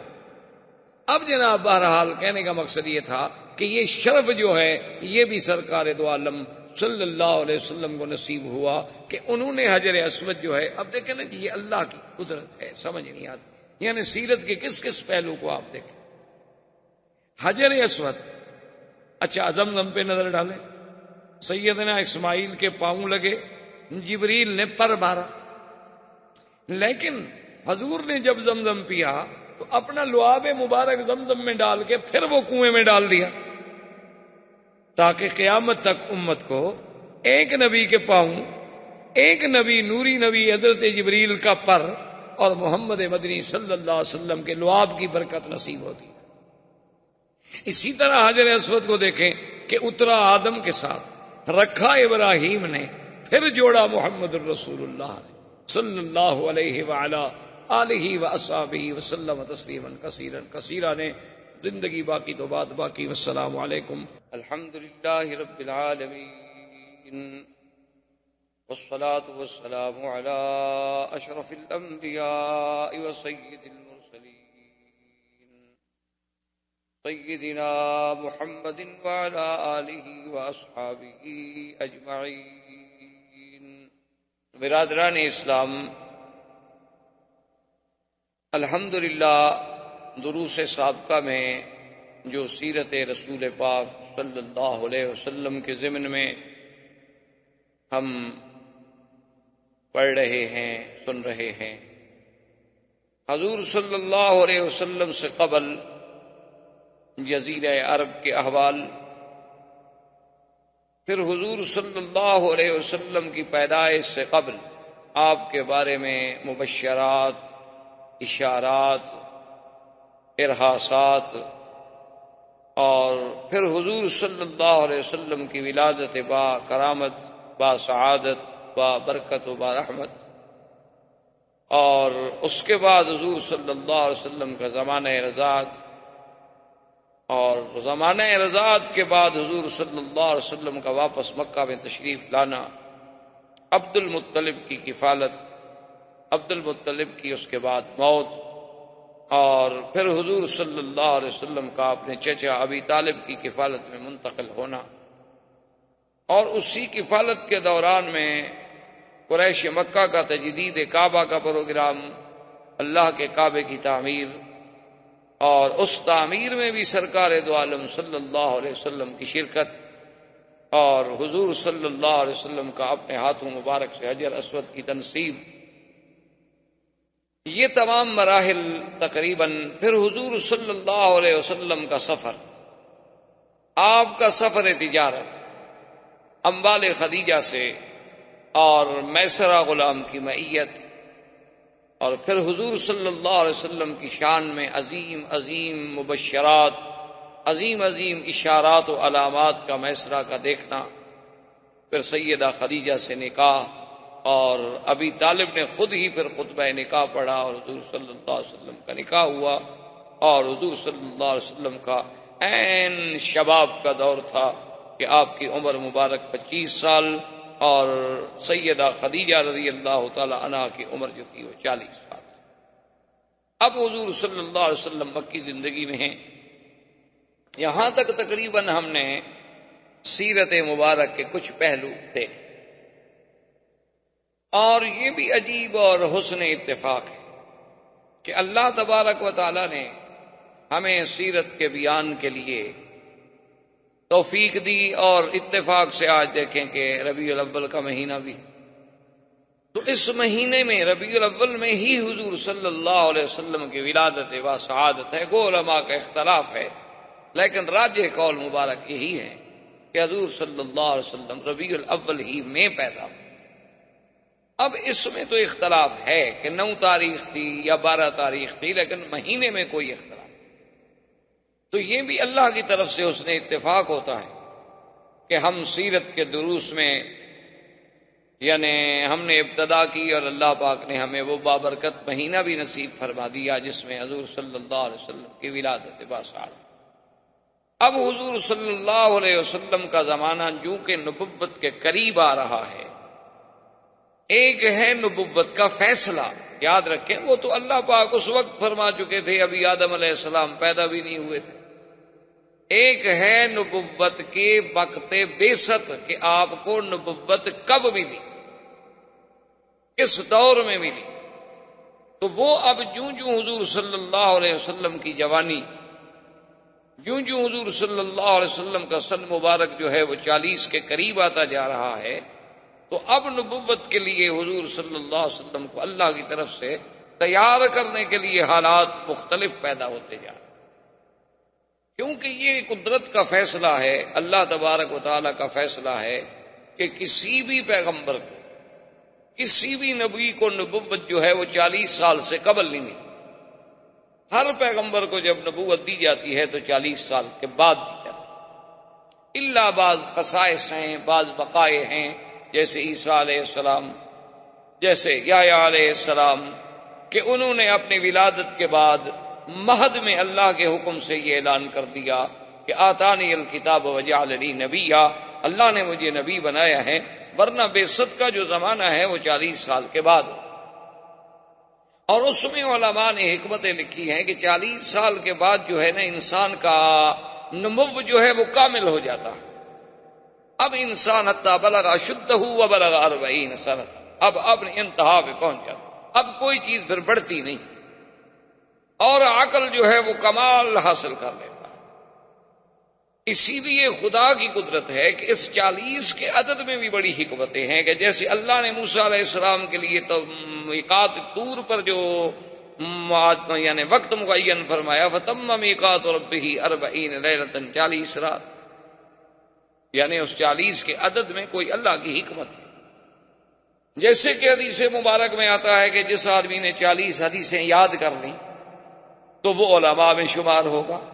وہاں بھی 40 حدیثوں کا 40 کا عدد۔ اسی طرح حضور صلی اللہ علیہ وسلم کی ایک حدیث مبارک ہے کہ جس شخص مدینہ منورہ میں 40 نمازیں ادا کی اس عالم میں کہ اس کی کوئی نماز جماعت سے نہ رہ جائے، یعنی باقاعدہ جماعت کے ساتھ مسجد نبوی میں حضور صلی اللہ علیہ وسلم کی مسجد میں ادا کرے، تو اللہ تبارک و تعالیٰ اس کو نفاق کی بیماری سے بچا لیتے ہیں، اور ایک روایت میں ہے کہ جہنم سے آزادی عطا فرماتے ہیں۔ تو وہاں بھی خدا کی قدرت ہے کہ 40 کا عدد جو ہے اللہ تبارک و تعالیٰ کو۔ اور اسی طرح علماء کرام نے یہ بھی لکھا ہے کہ جب انسان پیدا ہوتا ہے، کہ جب انسان کا وہ مادہ تولید جو ہے، وہ تخم انسانیت جو ہے، وہ جب اپنے ایک مقام معین پہ قرار مکین پہ جا کے ٹھہرتا ہے، پھر اس پر مراحل آتے ہیں کہ نطفہ ہے، پھر علقہ ہے، پھر مضغہ ہے، ثم خلقنا النطفة علقة فخلقنا العلقة مضغة فخلقنا المضغة عظاما فكسونا العظام لحما ثم انشأناه خلقا آخر۔ تو اس میں جو ترتیب ہے اس میں بھی 40 دن کا وقفہ ہے، ہر 40 دن کے بعد ایک تبدیلی۔ اور شاید اسی لیے بعض علماء کرام جو ہیں جیسے تبلیغی جماعت کے اکابر اور بزرگان جو ہیں، انہوں نے بھی 40 دن کی محنت کے لیے، وقت لگانے کے لیے قوم کو ایک پروگرام دیا ہے وہ بھی شاید ان کے نظروں میں بھی یہی ہے کہ 40 سال میں تبدیلی آتی، چینج آتا ہے آدمی۔ جب 40 سال کسی دین کے کام پہ محنت کرے گا تو اس میں تبدیلی وہ لازماً بدلے گا۔ جب اپنے ماحول سے کٹ جائے گا، اپنے خاص دوستوں سے کٹ جائے گا، اپنے روز کے معمولات سے کٹ جائے گا اور 40 دن دین میں لگ جائے گا تو لازم تبدیلی۔ تو اب جو 40 سال قریب آ رہے ہیں، حضور صلی اللہ علیہ وسلم کے لیے مبشرات کا اور رؤیا صادقہ کا جو ہے وہ زیادہ سے زیادہ ورود ہونے لگے۔ اسی لیے ایک صحیح حدیث مبارک میں ہے، حضور صلی اللہ علیہ وسلم فرماتے ہیں کہ میں نے خواب دیکھے عجیب عجیب۔ اور ایک روایت بھی عائشہ صدیقہ سے رضی اللہ تعالی عنہ سے، وہ فرماتی ہے کہ حضور صلی اللہ علیہ وسلم کے جو رویا تھے ایسے تھے کفلق الصبح، کہ جیسے یعنی آدمی رات کو خواب دیکھتا ہے یا رات ہوتی ہے اور صبح سورج نکل آتا ہے، اس سورج کے وجود میں کوئی شبہ نہیں ہوتا دیکھنے میں۔ حضور صلی اللہ علیہ وسلم کے رویات صادقہ ایسے ہوتے تھے کہ جو خواب دیکھا وہ بالکل ایسے آ جاتا تھا سامنے کہ جیسے دن ہو گیا، جیسے سورج چڑھا ہے۔ کیونکہ یاد رکھیں کہ رؤیا جو ہے، خواب جو ہے، اس خواب کے کئی قسمیں ہوتی ہیں۔ ایک تو ہوتے ہیں احلام، کیا مانا کہ کچھ خیالات، یعنی جو خیالات مثلاً آپ کے ذہن میں تھے آج دن میں آپ دہراتے رہے، کچھ باتیں آپ کرتے رہے مثلاً اپنے کام کی، اپنے احباب سے کسی مسئلے کی، تو وہی باتیں جو تھی وہ لاشعور میں بیٹھ گئیں اور پھر وہی آپ کے سامنے آ گئی۔ ایک تو خواب کی ہے قسم، اور ایک خواب ایسے ہوتے ہیں جو شیطان کی طرف سے ہوتے ہیں کہ شیطان جو ہے وہ انسان کی نیند کے اوقات میں آ کر مختلف تخیلات اور خیالات اور وساوس کے ذریعے اس کو ڈراتا ہے۔ یہ بھی خواب کی ایک قسم۔ اور ایک خواب جو ہے وہ حقیقتاً میرے اللہ کی طرف سے ہوتے ہیں، وہ خالص رحمانی ہوتے ہیں۔ اور اسی طرح یاد رکھ لیں اور بات سمجھ لیں کہ اللہ کے جو بندے ہیں، اولیاء اللہ ہیں، عباد اللہ الصالحین ہیں، ان پر شیطان کا زور چلتا نہیں۔ اور خاص طور پہ آقا انعامدار سرکار دو عالم صلی اللہ علیہ وسلم کہ جن کو اللہ نے ایسا مقام عصمت نصیب فرمایا کہ جس کے ایک ایک زندگی کے لمحے پر میری اللہ کی قدرت کا گویا پیرا بیٹھا ہوا تھا، کہ یعنی وہ باتیں جو بچپن میں عام بچے کرتے ہیں حضور پاک سے وہ بھی سرزد تھیں، وہ اعمال جو عام لوگ اس زمانے میں کرتے تھے ان کی عادت تھی، وہ عیب بھی نہیں سمجھے جاتے تھے، برے بھی نہیں سمجھے جاتے تھے، لیکن حضور پاک سے وہ بھی نہیں ثابت۔ یعنی شادیوں میں شرکت کر لینا، یا شادیوں میں کوئی قصے گو سے قصہ سن لینا، یا شادیوں میں کوئی دف شف بجانے والی عورت آ گئی یا بچی آ گئی یا کوئی آ گئی، اس قسم کا یعنی اہتمام ہو جانا، یہ عام چیزیں تھیں اور بچپن میں اور بچوں کے لیے ایسا کوئی مسئلہ نہیں۔ اور اس وقت تو ابھی شریعت کا کوئی نزول بھی نہیں، نبوت بھی نہیں ملی، اعلان نبوت بھی نہیں ہوا، لیکن 2 دفعہ حضور صلی اللہ علیہ وسلم نے قریش کی شادیوں میں شرکت کی کہ میں ان کی شادیوں کو دیکھوں کہ کیا ہوتا ہے، کیا رسوم ہیں، کیا طریقہ کار ہے، لیکن حضور فرماتے ہیں غالباً النوم، اللہ نے مجھ پہ نیند مسلط کر دی، اور میری نیند اس وقت کھلی جب سورج نکل آیا، شادی ختم، برات ختم، لوگ چلے گئے، حضور اکیلے سو رہے۔ تو جس نبی کی زندگی پر نبوت سے پہلے اتنا پہرا ہو، اتنی حفاظت کا انتظام کیا جائے کہ یعنی کوئی ایک لمحہ بھی حضور صلی اللہ علیہ وسلم کا غفلت میں نہ گزرے، ایک لمحہ بھی حضور صلی اللہ علیہ وسلم کا فرمان حکم خداوندی کے خلاف نہ گزرے، اس پیغمبر کی زندگی کے بارے میں آپ اس کے کس کس پہلو کے سوچیں۔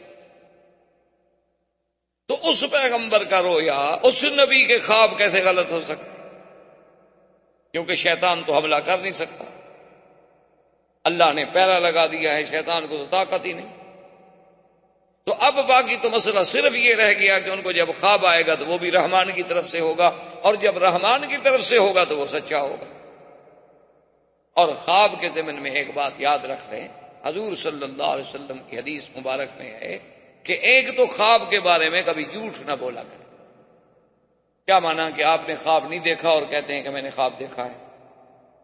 یہ سیدھا اللہ پر جھوٹ باندھنا ہے، افتراء علی اللہ ہے، کیونکہ خواب تو اللہ کی طرف سے آئے گا۔ اور جب آپ نے ایک خواب نہیں دیکھا ہے اور آپ بلا وجہ کہہ رہے ہیں تو گویا آپ اپنے اللہ پر جھوٹ باندھ رہے ہیں. ایک دوسری بات خواب میں یہ یاد رکھیں کہ اگر آپ نے خواب دیکھا اور خواب ایسا تھا کہ جس میں آپ کے پیچھے سانپ دوڑ رہا ہے، اونٹ دوڑ رہا ہے، کوئی مار رہا ہے، کوئی کھا رہا ہے، ڈرانے والا خواب تھا، تو اس کا علاج یہ بتلایا حضور نے کہ اپنے بائیں طرف 3 دفعہ تھوک دے اور لا حول ولا قوت الا باللہ العلی العظیم اعوذ باللہ من الشیطان الرجیم پڑھ کے کروٹ بدل کے سو جائیں، اور پھر اس خواب کو کسی بندے پر ذکر نہ کریں، نہ بھائی پر، نہ بیٹے پر، نہ باپ پر، نہ اپنے پر، نہ پرائے پر، فرمایا کسی کو نہ بتلائیں، لا تضرہ ابدا، کبھی آپ کو نقصان نہیں. 2 باتیں. اور تیسری بات خواب میں یاد رکھیں کہ اگر آپ نے خواب دیکھا ہے اور آپ کی نظروں میں وہ خواب بہت اچھا ہے یا خواب ایسا ہے جس کی حقیقت آپ کو سمجھ نہیں آ رہی، تو اس کے لیے بھی حکم ہے کہ لا یذکر الا علی حبیب او لبیب، اپنے کسی دوست کو ذکر کرے اور اس دوست کو ذکر کرے جو صاحب عقل ہو اور صاحب علم ہو، کسی غلط آدمی کو ذکر نہ کرے، کیونکہ الرؤیا علی رجل طائر ما لم يعبر، حضور نے فرمایا کہ رؤیا جو ہے یہ ایسے ہے جیسے پرندے کے پاؤں پہ کوئی دانہ رکھا ہو، پر یوں کرے گا تو دانہ گر جائے گا. جب تعبیر والا تعبیر غلط دے گا تو کبھی کبھی اسی طرح واقع ہو جاتا ہے جیسے اس نے تعبیر دی. تو جب آپ کسی لبیب پر، کسی عالم پر اپنے خواب کا ذکر کریں گے تو وہ اس کی اچھی تعبیر پیش کرے گا، یا پھر آپ کو کسی اور عالم کے پاس بھیجے گا کہ بھئی میں حل نہیں کر سکتا، فلاں آدمی کے پاس چلے. تو خواب کے بارے میں بڑے بڑے احکام ہیں، لیکن اللہ کے نبی کا خواب ایسے ہوتا ہے جیسے اللہ کی وحی ہوتی ہے، یعنی جیسے وحی میں شک نہیں، اللہ کے نبی کے خواب میں بھی کوئی شک، کیونکہ نبی معصوم، شیطان کا حملہ ہو نہیں سکتا. جب بھی نبی کا خواب ہوگا تو رحمانی ہوگا، اور جب رحمانی خواب ہوگا تو وہ سچا ہوگا. اسی لیے تو بی بی عائشہ فرماتی ہیں کہ حضور کے ایسے خواب ہوتے تھے کہ فلک صبح ایسے معلوم ہوتا تھا کہ جیسے صبح سامنے، یعنی ایسی حقیقت. اور اسی لیے حضور پاک نے ارشاد فرمایا ہے، یہ خواب کی بہت بڑی اہمیت ہے. ایک حدیث مبارک میں یہ بھی آتا ہے کہ لم یبقى من النبوۃ الا المبشرات الرؤیا الصالحہ یراها المؤمن او یرا له او كما قال النبی صلی اللہ علیہ وسلم. حضور نے فرمایا کہ اب نبوت تو ختم ہو گئی، اللہ نے مجھے خاتم النبیین بنا کے بھیجا، نبوت کا دروازہ بند، رسالت کا دروازہ بند، اب کچھ نہیں بچا. ہاں مبشرات ہیں، خواب ہیں کہ کبھی ایک عبد مومن صالح اللہ کا بندہ خود خواب دیکھتا ہے، یا اس کے لیے کوئی اور آدمی خواب دیکھتا ہے کہ بھئی میں نے آپ کے لیے یہ خواب دیکھا ہے بہت اچھا. کبھی آدمی اپنے لیے خود دیکھتا ہے اور کبھی اس کے لیے کوئی اور اللہ والا بندہ دیکھتا ہے. اور آپ نے فرمایا کہ یہ رؤیا جو ہے جز 46 جزءا من النبوت، کہ تقریباً یہ 46واں حصہ ہے نبوت کے حصے میں سے، یعنی 46واں حصہ ہے نبوت کے حصے میں سے. اور بدقسمتی سے اسی حدیث کو سامنے رکھ کر مرزا قادیانی نے اپنی نبوت کے لیے بھی ایک راستہ نکالنے کی کوشش کی. اس نے کہا کہ جب نبوت کی ایک جز تو باقی ہے، پھر نبوت بند تو نہ ہوئی، چلو 46 نہیں ہی صحیح.